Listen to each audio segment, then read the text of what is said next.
حضرت عبادہ ابن صامت رضی اللہ تعالیٰ عنہ وکان شہید بدر، یہ بدر میں شریک تھے۔ بدر کا تذکرہ اس لیے کیا کہ بدری صحابہ کی بڑی فضیلتیں ہیں۔ بارگاہ خداوندی سے زبان نبوت کے ذریعے سے ان کو یہ پروانہ مل چکا ہے کہ قد غفر لکم ما تقدم من ذنبکم، جو تمہارے گناہ ہو چکے اللہ نے سب معاف کر دی، جنتی بدریوں کو یہ کہا گیا۔ تو ان کی بڑی فضیلت ہے۔ حضرت عبادہ ابن صامت بدر میں شریک ہو چکے تھے۔ وَهُوَ أَحَدُ النُّقَبَاءِ لَيْلَةَ الْعَقَبَةِ، اور عقبہ والی رات، عقبہ گھاٹی کو کہتے ہیں، گھاٹی والی رات نقیبوں میں سے ایک تھے۔ نقیب چودھری، ذمہ دار، مونیٹر، نگراں۔ تو عقبہ والی رات کیا مراد ہے؟ مینا کی گھاٹی والی رات۔ اللہ کے نبی صلی اللہ علیہ وسلم تقریباً 10 سال تک مکے میں دین کی دعوت دیتے رہے، کافروں کی طرف سے رکاوٹیں ڈالی جاتی رہی، ایذائیں دی جاتی رہی۔ 11واں سال حج کا موسم جب آیا تو اس موقع پر حاجی لوگ آئے، زمانے جاہلیت میں بھی لوگ حج کرتے تھے، تو اللہ کے نبی صلی اللہ علیہ وسلم جاتے تھے گشت کرنے مینا میں۔ حاجی لوگ مینا میں ٹھہرتے تھے، آج بھی ٹھہرتے ہیں خیمے لگا کے۔ سب سے بڑی دنیا کی خیمہ بستی وہیں آباد ہوتی ہے چند دنوں کے لیے۔ وہاں جا کر اپنی دعوت پیش کی، اپنا تعارف پیش کیا، قرآن پیش کیا۔ اللہ تعالیٰ نے وہاں پر یہ جو مدینے سے لوگ آئے تھے 6 لوگ، ان کے سینے کو اسلام کے لیے کھول دیا۔ بات سمجھ میں آ گئی، انہوں نے اسلام قبول کر لیا۔ اب یہ 6 حضرات جو ہے نا، یہ نبی سے ملاقات ہوئی، کہا گھاٹی میں لیلۃ العقبہ، یہ گئے مدینہ۔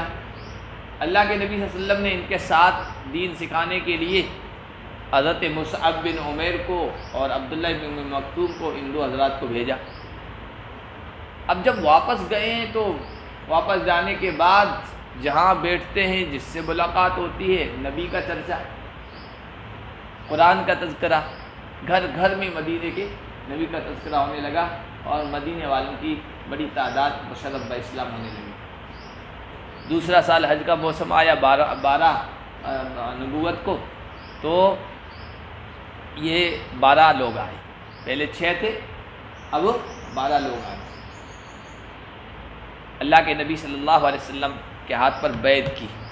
یہ دوسری لیلۃ العقبہ، عقبہ ثانیہ ہے۔ اس موقع پر حضرت عبادہ ابن صامت نے بیعت کی تھی نبی پاک صلی اللہ علیہ وسلم سے۔ پھر یہ لوگ حج کے موسم، حج کی ادائیگی کر کے واپس ہوئے۔ تیسرے سال جب لوگ آئے تو 75 لوگ مدینے سے آنے والے، اسلام قبول کرنے والے، انہوں نے بھی حضور صلی اللہ علیہ وسلم سے اسی گھاٹی میں عقبہ میں نبی پاک صلی اللہ علیہ وسلم کے ہاتھ پر بیعت کی تھی۔ پھر انہوں نے کہا کہ چلیے اب اللہ کے نبی صلی اللہ علیہ وسلم سے درخواست کی کہ مدینہ آئیے، ہجرت کیجیے۔ پھر اللہ کے نبی صلی اللہ علیہ وسلم نے 13 سال کے بعد، یعنی 13 نبوت کو آپ نے ہجرت کی ہے۔ تو لیلۃ العقبہ سے وہ عقبہ گھاٹی والی رات مراد ہے۔ ان رسول اللہ صلی اللہ علیہ وسلم قال وحولہ اصابۃ من اصحابہ، نبی پاک صلی اللہ علیہ وسلم نے فرمایا جب کہ آپ کے ارد گرد آپ کے صحابہ کی ایک جماعت تھی، بایعونی، بیعت کرو۔ دیکھو، ایک بیعت علی ایمان، ایمان کی بیعت، میں ایمان لیا، اور ایک بیعت سلوک، بیعت سلوک۔ بیعت سلوک وہی جو پیری مریدی والا بیعت کرتے ہیں نا بزرگوں کے ہاتھوں، اولیاء کے ہاتھوں، اس کو بیعت سلوک کہتے ہیں۔ بہت سارے حضرات اس کو مانتے ہی نہیں کہ اس کا کوئی فائدہ نہیں ہے اور اس کا کوئی ثبوت نہیں ہے، لیکن ہمارے علماء کہتے ہیں کہ اس کا ثبوت بھی ہے اور اس کا فائدہ بھی۔ یہی حضرات جو پہلے ایمان لا چکے تھے، اللہ کے نبی صلی اللہ علیہ وسلم نے ان کو اپنے ہاتھ پر بیعت کروائی ہے۔ تو یہ بیعت ایمان تو نہیں تھی نا، یہ بیعت سلوک تھی۔ اور اس کا فائدہ کیا ہے؟ 2 فائدے۔ ایک فائدہ یہ ہے کہ انسان بیعت جب کرتا ہے تو اس کے اندر نوافل کا جذبہ پیدا ہوتا ہے، نفلی اعمال، سنتوں کی پابندی، آداب کی پابندی، نوافل کا شوق یہ پیدا ہوتا ہے، تسبیح وظائف اس کا شوق پیدا ہوتا ہے، اور انسان نوافل اعمال کر کے جنت میں داخلہ اور جنت میں بلند درجات کماتا ہے۔ اللہ کا قرب بھی بندہ نفل کے ذریعے سے زیادہ کرتا ہے۔ حدیث میں آیا کہ فرض تو پڑھنا ہی ہے، لیکن بندہ نوافل کے ذریعے سے اللہ کا قرب حاصل کرتا ہے۔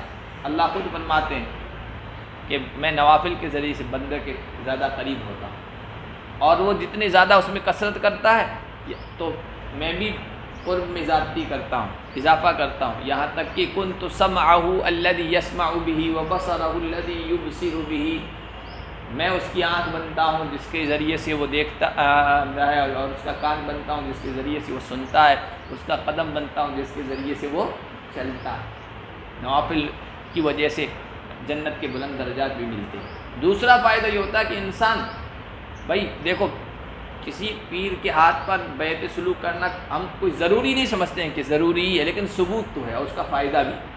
دوسرا فائدہ یہ ہے کہ انسان ایسے ہی آپ نفل عمل شروع کریں نا تو پابندی نہیں ہو پاتی، تسبیح شروع کر دیں صبح شام کی، کچھ دیر کریں گے اس کے بعد کوئی بھی دوسرا عمل شروع کریں، کچھ دیر کریں گے اس کے بعد پابندی نہیں ہو پائے گی۔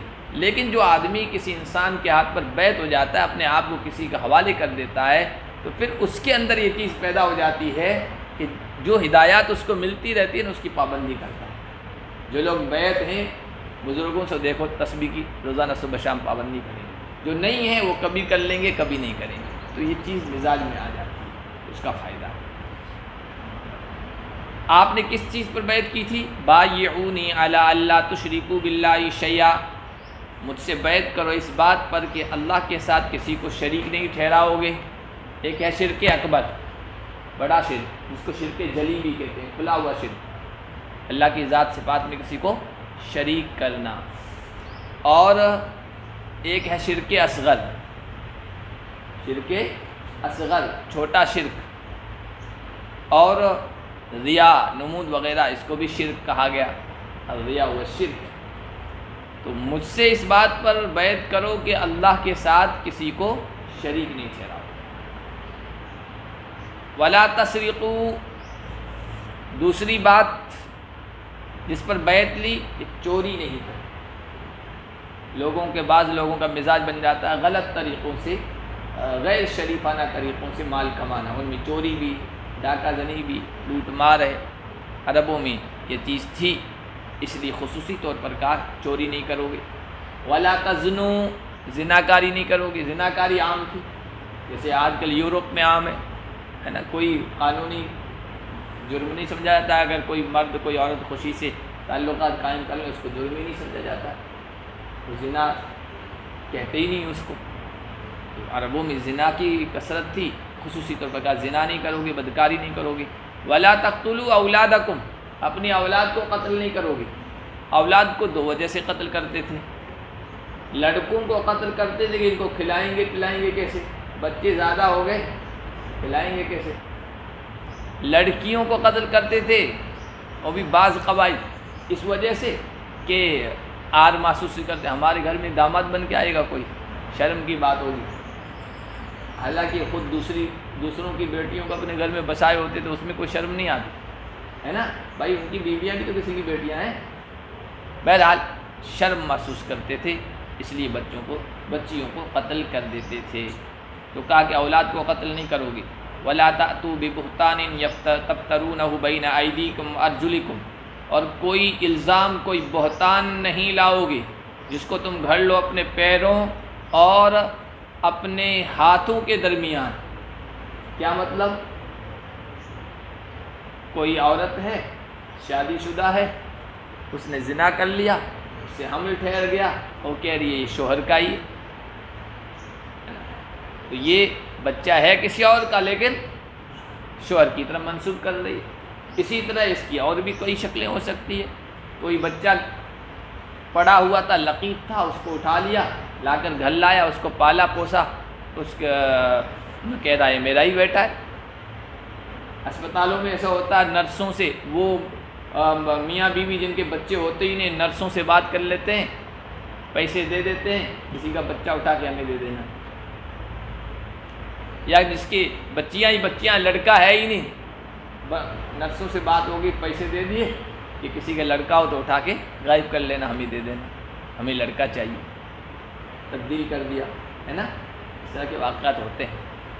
اب یہ بچے ان کے تو ہے نہیں نا، اب یہ جھوٹ یہ افتراء ہے کہ اپنی طرف منسوخ کر رہے ہیں، کوئی بھی شکل ہو سکتی ہے کہ یہ نہیں کرو گے۔ وَلَا تَعْصَوْا فِي مَعْرُوفٍ، اور معروف نیکی کے کام میں نافرمانی نہیں کرو گے، جو نیکی کا کام حکم ہوگا اس میں بات مانو گی۔ فمن وفا، یہ کیا ہے، شرک نہیں کرو گے، چوری، زنا، اولاد کا قتل، بہتان، اور ساتواں لا تعصوا فی معروف، چھٹا، یہ 6 چیزیں کہی۔ اب اس میں اضافہ بھی ہو سکتا ہے، کمی بھی ہو سکتی ہے۔ جب بیعت کرتے ہیں تو جو آدمی ہے اس کے اندر یا اس علاقے میں کوئی بیماری پائی جاتی ہے، اس سلسلے میں بھی کہہ سکتے ہیں کہ سود نہیں استعمال کرو گے، سود اگر وہ استعمال کرتا تو بڑھا بھی سکتے ہیں۔ کہیں دوسری کوئی بیماری ہے تو وہ کہتے ہیں غیبت نہیں کرو گے، جو اس کے اندر پائی جاتی ہے اس کا اضافہ کر دیتے ہیں۔ اس میں کمی بیشی ہوتی رہتی ہے، جو اس کے بیعت کی جو چیزیں ہیں اس میں۔ تم میں سے جو کوئی اس کو پورا کرے گا تو اس کا اجر اللہ کے ذمے ہے۔ ومن اصاب من ذلک شیئا، اور جو کوئی ان میں سے کسی چیز کا ارتکاب کرے گا فعوقب فی الدنیا، اور دنیا میں ان کو سزا دے دی گئی، فہو کفارۃ لہ، تو وہ اس کے لیے کفارہ ہے۔ کفارہ کہتے ہیں گناہوں کے مٹانے کی چیز کو۔ حدود، چوری، زناکاری، ڈاکہ زنی وغیرہ کل ثابت ہو گیا تو اس کی حدود ہے، ہاتھ کاٹ دیا جاتا ہے، سنسار کیا جاتا ہے، کوڑے مارے جاتے ہیں۔ یہ حدود کفارہ ہیں یا زواجر ہیں؟ کفارہ کا مطلب گناہوں کے مٹانے کا ذریعہ، اور زواجر کا مطلب جھڑکنے والی، کہ آئندہ گناہوں سے یہ روکتی ہے۔ امام شافعی کہتے ہیں یہ کفارہ ہے، کسی پر حد جاری ہو گئی گناہ مٹ گیا۔ امام ابو حنیفہ کہتے ہیں کفارہ نہیں، یہ زواجر ہے، جھڑکنے والی ہے، یعنی آئندہ دوسرے گناہوں سے روکتی ہے، جھڑکتی ہے، باز رکھتی ہے، پھر کروں گا تو پھر یہ سزا ملے گی۔ حدود گناہوں کا کفارہ اس وقت بنے گی جب اس کے ساتھ توبہ ہو، کیونکہ کبیرہ گناہوں کے لیے یہ شرط ہے کہ توبہ ہے نا، اس کے بغیر معافی نہیں ہوگی۔ تو اسے عام طور پر جب کسی کو سزا دی جاتی ہے تو وہ توبہ تو کر ہی لیتا ہے، یا تو زبان سے کہہ دیتا ہے یار سزا بہت سخت ہے، آئندہ میں اس گناہ کے قریب بھی نہیں جاؤں گا، یا عملی توبہ ہو جاتی ہے۔ عملی توبہ اس طور پر کہ زندگی کا ورق پلٹ دیتا ہے انسان، عملی طور پر وہ گناہ چھوڑ دیتا ہے، اس کے قریب بھی نہیں جاتا ہے۔ ومن اصاب من ذلک شیئا، اور جو کوئی بھی ان چیزوں میں سے کسی کا ارتکاب کرے، ثم سترہ اللہ فہو الی اللہ، پھر اللہ اس پر پردہ ڈال دے تو وہ اللہ کے حوالے ہوگا۔ ان شاء عفا عنہ و ان شاء عاقبہ، اگر اللہ چاہے گا تو معاف کر دے گا اور چاہے گا تو سزا دے گا۔ فبایعناہ علی ذلک، ہم نے اس پر یعنی ان چیزوں پر اللہ کے نبی صلی اللہ علیہ وسلم سے بیعت کی ہے۔